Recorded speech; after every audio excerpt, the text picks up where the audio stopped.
Hi, it's Brenda. Before I read you today's letter, don't forget to subscribe, like the video, and tell me in the comments what kind of stories you want next. I received so many letters, each more unbelievable than the last. This one starts with a road trip to a family reunion and ends with a truth that was never meant to surface. Claire thought it would be a simple weekend. She and her husband, Ethan, were headed to his family's reunion in North Carolina. It was her first time meeting his extended relatives after nearly 5 years of marriage. She was excited. He, however, had been quiet all morning. They had barely crossed into the next state when Ethan suddenly asked her to pull over. He had seen his sign, just a regular highway sign, and his entire body stiffened. His face went pale as if he'd seen a ghost. Claire thought he was sick. She reached for his hand. That's when he looked at her, eyes wide and shaking. And in a voice she barely recognized, he said, "Turn the car around. Please, don't ask questions. Just drive the other way." Claire froze, her hand still on the wheel. Her heartbeat doubled. She asked him what was wrong. He didn't answer. His fingers trembled, and he kept glancing at the rearview mirror. Claire thought maybe he saw someone, maybe there was a threat. But they were alone on the road, no cars behind them, no danger in sight. He refused to speak. He simply stared out the window, jaw clenched, like he was bracing for something he hoped would never arrive. Claire, feeling the weight of panic settle in, pulled onto the next exit and stopped at a gas station dot inside the car. The silence was suffocating. Claire asked again, "Ethan, what is going on?" That's when he whispered something that shattered her sense of reality. "There are people here who believe I'm dead, and if they see me, I don't know what they'll do." Claire's stomach dropped. She thought he was joking, but the look in his eyes told her this wasn't a game. And that whatever this was, she had married into a life far more complicated than she ever imagined. Claire sat frozen in the driver's seat, gripping the steering wheel, unable to make sense of what she just heard. "What do you mean people think you're dead?" she asked. Her voice cracked. Ethan didn't respond immediately. He looked away, blinking fast. Finally he said, "I can't explain it here." He looked around the gas station parking lot like someone might be watching. Not now. Not where cameras can record. Claire felt a chill despite the heat outside. Cameras watching? Was he being paranoid? Or hunted? They drove in silence for nearly an hour. Every question Claire asked was met with later or please, not yet. Her husband, the man she had shared a bed and life with for 5 years, suddenly felt like a stranger. She didn't know what to believe. When they finally stopped at a quiet motel off a side road, Ethan paced the room while Claire sat stiffly on the bed. Then, without looking at her, he said, "There's something I never told you. My name isn't Ethan. At least, it wasn't always." Claire stared at him, heart pounding in her ears. He pulled out his wallet and slid out a crumpled photo an. Old ID, the name read Daniel Cole. The picture was younger, but it was undeniably him. Claire's breath caught in her throat. "I faked my death when I was 24, he said. "I disappeared. Walked away from a life I couldn't survive in anymore. And now, going back to that family reunion would have exposed everything." Claire stood slowly, trying to process. Why? Why fake your death? Ethan looked like he aged 10 years in that moment. "Because my real family isn't just dysfunctional. They're dangerous. And they never forgave me for what I saw and what I ran from." Claire felt her knees weaken. This wasn't just about family secrets. This was something darker. Something that made a man bury his past, change his identity, and start over completely. And now, just by driving a few hundred miles, Claire had unknowingly unearthed it. Claire couldn't sleep that night. She lay in the motel bed, staring at the ceiling while Ethan dozed off in a chair, his arms crossed tightly like he was guarding himself. Her thoughts raced. Who was Daniel Cole? Who had she really married? She quietly took his wallet while he slept. Not out of spite, but out of fear. She needed answers. Inside, she found a folded piece of paper she hadn't seen earlier. It was a photo, older and faded, a family portrait. But one face was violently scratched out. The scratch mark was deep, not accidental. 5 people stood in the photo appearance. 2 sons and a girl. Claire guessed Ethan Daniel was one of the boys, but whose face had he erased? And why? On the back, there was a handwritten note. Summer, 1997, before the accident. Claire felt her skin prickle. Accident? What accident? She tried to shake him awake, but he flinched violently and backed away as if in a nightmare. "Don't touch me," he shouted. He apologized right after, but his eyes were glassy. "You don't understand," he muttered. "They don't want me back. They wanted to finish what they started." That sentence haunted Claire for hours. Finish what they started? What had they done to him?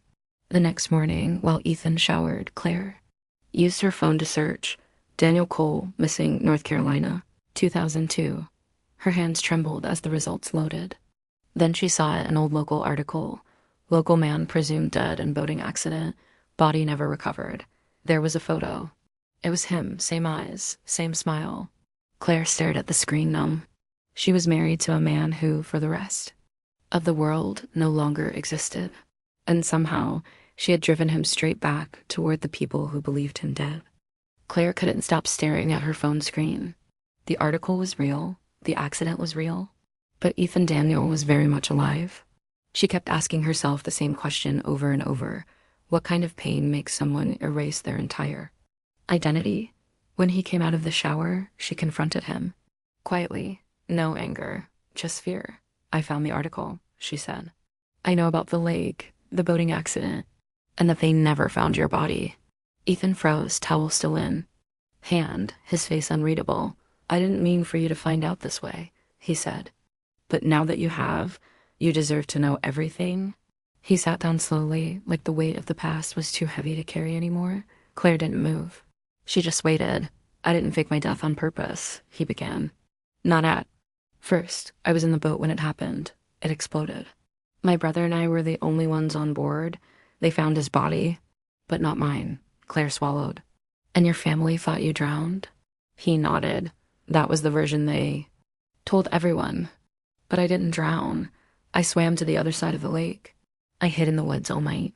And when I finally came out, someone was waiting, not to help me, to make sure I stayed silent."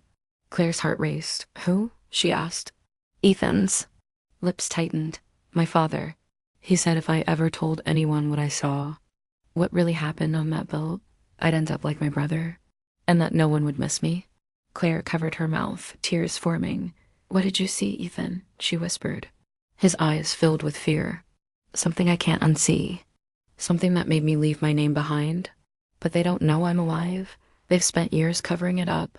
Claire sat there, her entire world spinning. What started as a road trip had become a descent into secrets buried at the bottom of a lake, and she had no idea if helping him now would save him or get them both destroyed. Claire didn't sleep the second night. While Ethan rested with a loaded weight in his chest, she stayed up researching the Cole family. Every article felt sanitized, too clean, too polished. No one questioned the explosion. No one mentioned Ethan ever again. Then she found a message board, an old forum about cold cases in the Carolinas. One thread was titled, "Cole Family Tragedy. Was it really an accident?" Her heart pounded. Dozens of comments followed. Some believed the boat malfunctioned, but one comment stood out. "I was there that weekend. I saw Mr. Cole arguing with both sons the day before. One was crying. Something wasn't right. The username was anonymous." The comment had been posted 13 years ago and never answered. Claire scrolled further and found an attached link to a forgotten obituary. Not for Ethan, but for the other brother. His name was Lucas Cole. The obituary mentioned a closed casket funeral. No photos. No public ceremony. Claire's breath caught. She clicked on a photo gallery linked below and froze. There was a picture from a previous Cole family reunion years before. A big group under a white tent. Claire zoomed in and gasped. Standing in the back, away from the others, was Ethan. Watching, she turned her phone toward him. "This was years after they thought you were dead. Why were you there?" Ethan stared at the screen for a long time. "Because I needed to know. If they had really moved on. If they had forgotten me completely." Claire felt a chill. "And?"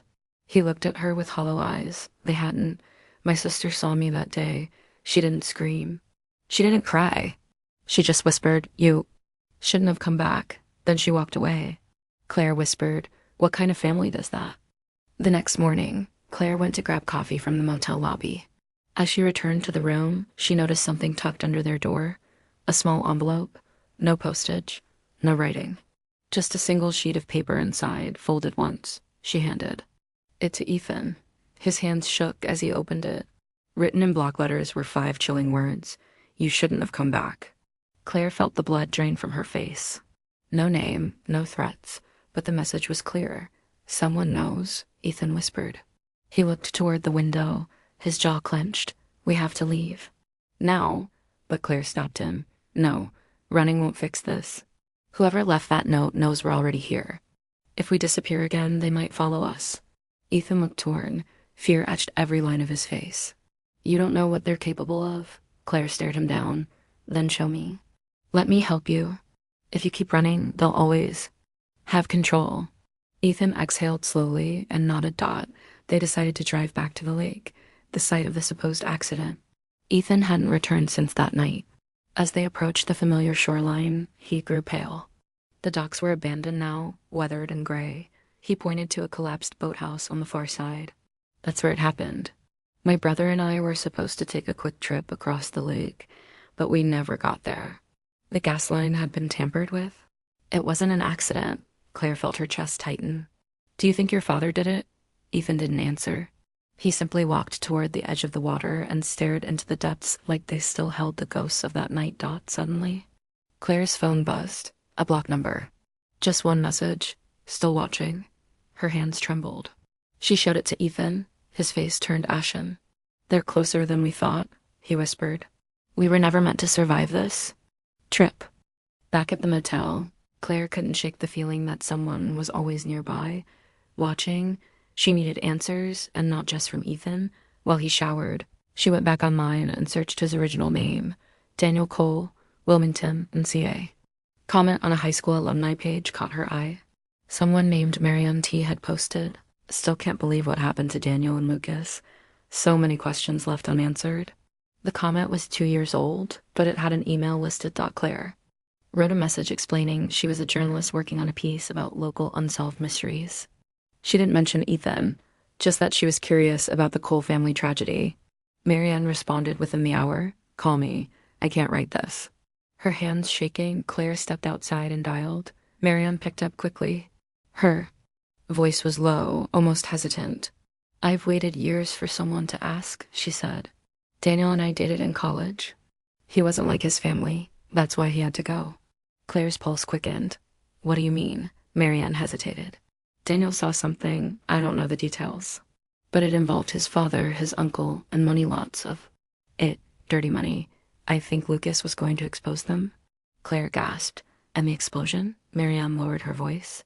It was no accident. I always believed Lucas was the target. Daniel survived. But when he disappeared, I thought, they got him too.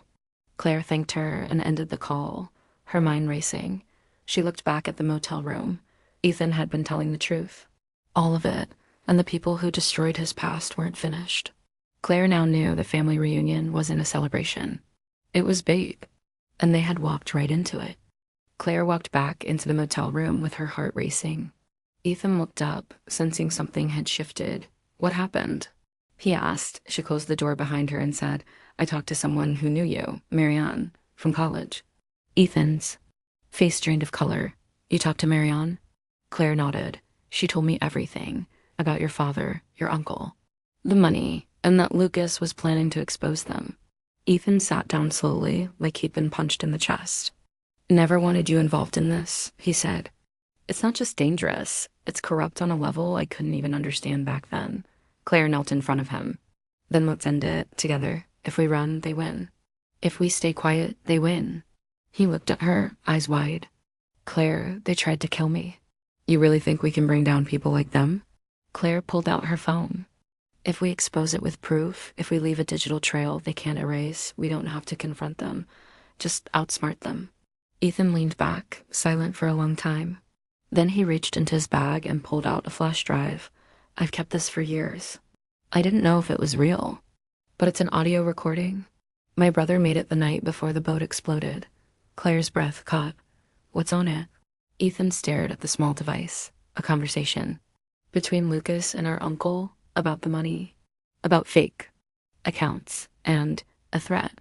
They knew he was going to talk. Claire took the drive. Then this is what they've been hiding. And we're going to make sure the world hears it. Ethan looked like he was about to cry. Do you have any idea what you're signing up for? Claire nodded. A war, but one we can win. That night, Claire and Ethan drove to a nearby library. Public Wi-Fi, no login required. The perfect place to upload the audio file anonymously. Claire handled the keyboard while Ethan kept watch by the window, his eyes scanning every car that passed. She uploaded the audio file to 3 different servers: Reddit, Dropbox, a private investigators forum. She scheduled an email blast with a backup file and set it to send in 12 hours. There, she whispered. Even if they find us, they can't stop it now. Ethan looked relieved for the first time in days. We might actually be okay, he said. But the moment they stepped outside, a black car screeched to a stop across the street. Claire grabbed Ethan's arm. Run! They sprinted around the building and into an alley. They hid behind a dumpster, gasping for breath. Footsteps echoed nearby. 2 men, dark jackets. No badges, one said. He was supposed to be dead. We warned him. Claire gripped Ethan's hand so tightly it hurt. They had been found. Eventually the footsteps faded. The men gave up for now. But Ethan knew what it meant. They've been watching us this whole time. Maybe since the gas station. Claire shook her head. They know the file's out there. That's why they're panicking. Back at the motel, they packed up quickly. Claire checked the email timer. Still ticking, 9 hours left. Then the truth would go public. We just need to survive until morning, Ethan said. After that, there's no stopping it. But when they reached the parking lot, their car was gone, towed, stolen, or taken by someone who didn't want them to. Escape? Claire turned to Ethan, panic rising. We're trapped. He looked toward the distant highway and whispered, Not yet. We walk. They walked for nearly an hour down an empty service road, keeping off the main highway. Claire's shoes were soaked, her legs aching. Ethan didn't complain, but she could see the strain on his face. Every sound behind them felt like a threat. Then headlights appeared in the distance. A single car, driving slowly. They froze, ready to run. But when the car stopped and the window rolled down, Claire's heart stopped. A woman leaned out, blonde, early 40s. Get in, she said. Before they see you, Ethan squinted. Emily? The woman nodded. I've been watching the forums. I knew you'd come back. Claire and Ethan climbed in without another word. Emily hit the gas and pulled off into a side trail. You've got 5 hours left before that file drops, she said. Claire stared at her. You're his sister? Emily nodded. They told me you were dead, but I never believed it. I saw you at the reunion that year. I never told anyone. Ethan whispered, Why help us now? Emily's hands gripped the wheel tighter. Because I know what Dad did, she said. I heard the arguments. I saw the checks. I just never had proof. And I was too afraid to be next. Claire looked back. No one was following for now. The file is ready to go public, she said. It'll expose them. Emily nodded. Then we need to get you somewhere safe, somewhere they won't look. She turned off the main road and headed down a forest path. An old cabin appeared ahead, our grandparents' hunting lodge. No one's been here in years. Inside, it was dusty but intact. Emily tossed Ethan a burner phone. Keep it close. They'll jam your signal if they can. Then she turned to Claire. You've already gone deeper than I ever did. But if that file gets out, you won't just save Ethan. You'll bury them all. The lodge was dark except for one flickering lamp. Ethan dozed on the couch, exhausted. Claire stood near the window, clutching the burner phone. 4 hours until the email blast. The air felt thick, like the woods outside were watching them. Emily paced near the fireplace. I should have done something years ago, she whispered, but I was scared. We were all scared. Claire looked over. Why now? Emily hesitated. Because you're the first person who didn't run. Suddenly, the burner phone buzzed. A text. Unknown number. Just 5 chilling words. You still have a choice. Ethan sat up. What does it mean? Emily's eyes widened. They know you're here. Another message appeared. She doesn't have to die. Claire's blood ran cold. They're talking about me. The phone rang. Claire answered with trembling fingers. A deep voice said, Turn off the emails. Delete the files. Walk away. If you don't, she dies tonight. Then the line went dead. Ethan jumped to his feet. We need to move again. But Claire grabbed his arm. No, that's what they want. Panic. Desperation. If we vanish now, they'll hunt us forever. Emily reached into a drawer and pulled out a small black pistol. You might need this, she said. Claire hesitated, then took it. Her hand shook. I never imagined this would be my life. Ethan placed his hand on hers. You gave me mine back. I won't let them take yours. Then he whispered, it's almost over. A third message came through. This time a photo. Claire and Ethan at the library earlier that night. Taken from across the street. We were being watched the whole time, Claire said. They're not just threatening us. They're closing in. Emily locked the doors and turned off the lights. If they come here, we don't run. We record. Everything. We fight back. And when that email goes out, your story becomes their downfall. Midnight approached like a ticking bomb. 1 hour until the scheduled release. Claire sat on the edge of the bed, holding the pistol Emily had given her. Ethan paced the small living room, checking the time every few minutes. The tension was suffocating. Then came the sound they'd been dreading. Tires on gravel, slow, deliberate, a vehicle pulling up just beyond the trees. The three of them froze, lights out. Breath held. Claire whispered, do they know we're inside? Ethan didn't answer. Emily crept to the window. Black SUV? Same as before. She backed away and whispered, they're coming. Suddenly, a loud bang shook the door. A voice called out, you have one chance. Step outside. No one gets hurt. Ethan grabbed Claire's hand. We're not opening that door, Claire whispered. Start filming. Emily pulled out her phone and hit record, pointing it toward the front of the cabin. Another bang. This one louder. The lock cracked. They were forcing their way in. Claire raised the gun. Ethan stood behind her, hands clenched into fists. The door burst open, and 2 men stepped inside, tall, dressed in black, faces covered. One raised a flashlight. We just want the drive, he said. No need for blood. Ethan stepped forward. You want the truth buried? Then do it, but the file's already set. If we don't stop it, the world sees everything. If we die, it still goes out. The man hesitated. For a moment, it felt like maybe, just maybe, they'd back off. Then Claire spoke. I sent copies to 3 reporters, 2 law firms, and a dozen strangers on Reddit. Kill us, and you'll be fugitives with no leverage left. The man lowered his flashlight. You made your choice. He turned and left. No violence. No words. They stood in silence for several minutes. Then the SUV drove off. Claire collapsed. Into Ethan's arms. The message had worked. They weren't safe, not really, but they had survived the night. And the clock now read 12:02 a.m. The email had been sent. By morning, the storm had already started. Claire's phone, still connected to the backup email account, exploded with notifications. Reporters were requesting interviews. Blogs were sharing the audio recording. Hashtags with the Cole family. Name were trending. Ethan sat on the cabin's porch, his face pale but strangely calm. It's out now, he said softly. There's no going back. Claire joined him, watching the sunrise cut through the misty woods. You wanted the truth buried, she said, but maybe this is freedom. The news cycle spun fast. Headlines, like family fortune built on lies and cold case explosion revisited, dominated social feeds. The audio recording of Lucas's voice pleading warning was everywhere. People were asking why no one had questioned it sooner. Emily scrolled through the updates, shaking her head. Dad's name is already being investigated. The feds are going to tear apart every account, every property, every lie he's told. She looked at Ethan. They'll know you're alive now. What happens next? Ethan exhaled slowly. They'll come for me legally. Maybe worse, but at least now they don't get to hide. He turned to Claire, eyes glistening. I never would have made it here without you. I thought disappearing was my only option. I was wrong. The rest of the day passed in a blur of calls from journalists and legal advisors. Claire ignored most of them. She was more focused on keeping the kids safe, calling her neighbor back home to check in. She didn't dare tell them the whole story.